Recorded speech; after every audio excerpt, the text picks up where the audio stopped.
What's up, Dragon Brood? Now, for this next deck, I kind of wanted to explore what do vampires look like in the current state of Standard as we move into Innistrad Midnight Hunt.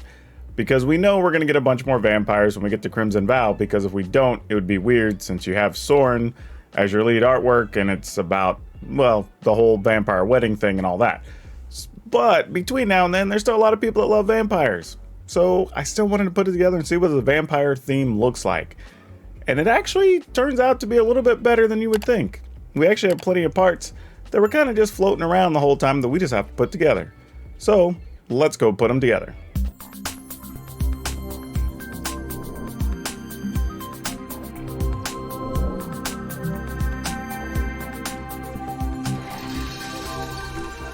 Alright, so the toughest part about this was trying to figure out what I think the rest of the metagame's going to look like. And I think that's the hardest part with a lot of these decks you're going to see coming over the next few days.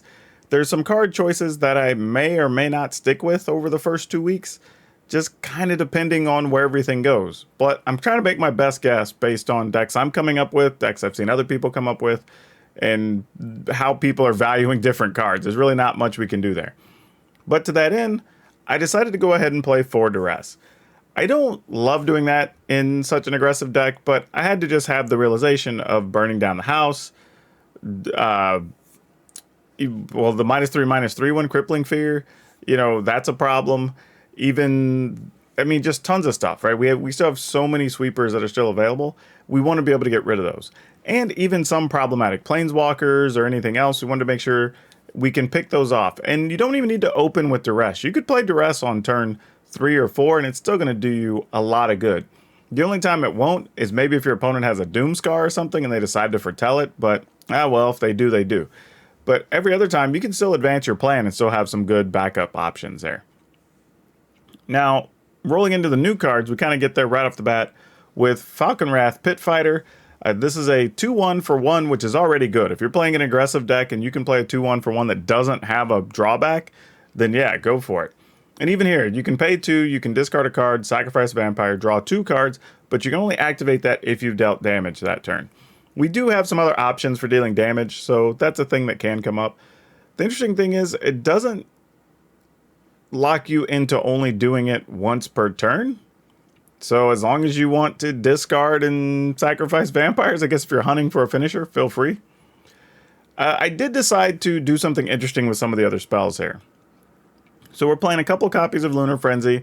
One, it's an aggressive deck. We want to be able to have just a big hitter, a finisher. You know, maybe even if you have something with haste after your opponent sweeps the board, you can get another 3 or 4 damage in on it. Whatever, right? There's a few things you could do with the card. But I wanted to have something bigger to help us out in a tight spot. And then we decided to go with Play with Fire. Play with Fire is one of the new cards. It's 1 red to deal 2 damage to any target, and if you dealt damage to a player, you get to scry 1. And that's actually pretty important because this lets you hit any target. Effectively, it's just in every way better than a shock, right? It's instant speed, it's 1 mana, it's 2 damage, but then you also get the option of scrying.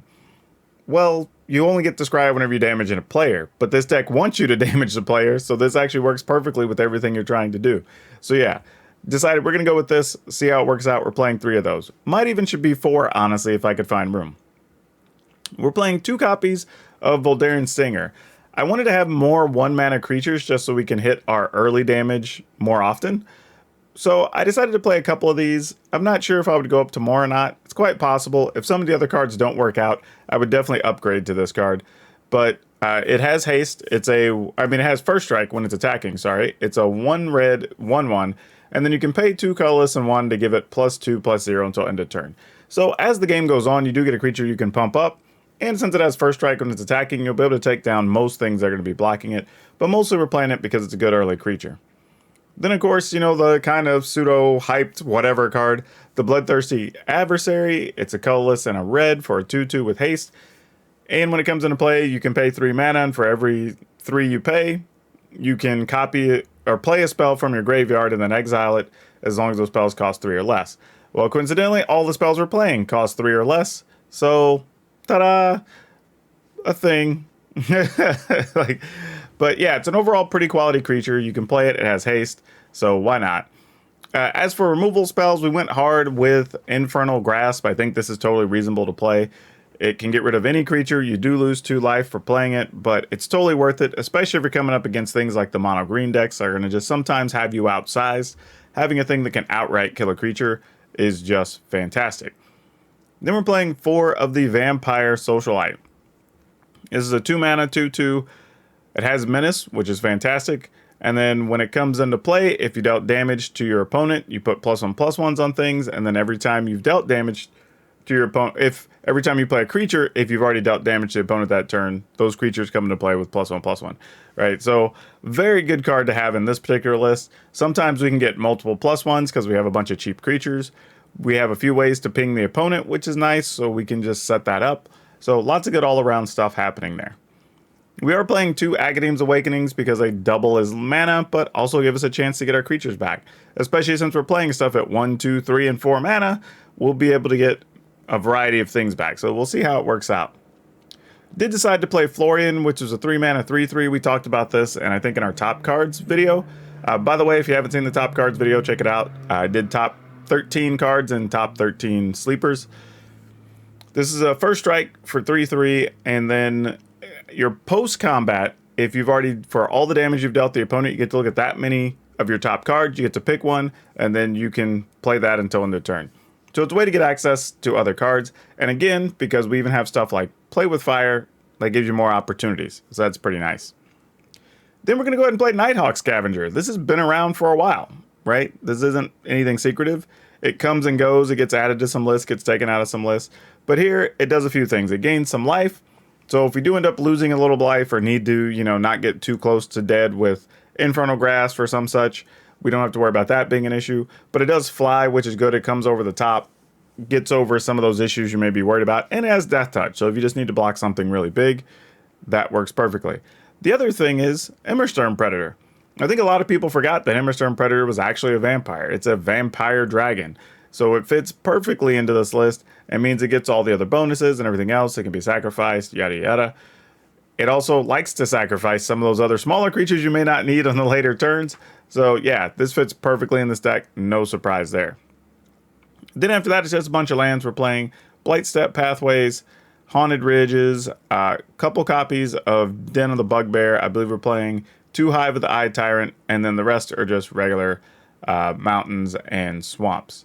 So overall, I actually like this. I like the way it comes together. Like I said, I think I could get by somewhere maybe cutting a Scavenger or 1 Innistrad Predator and making room for another Stinger possibly, or another Play with Fire.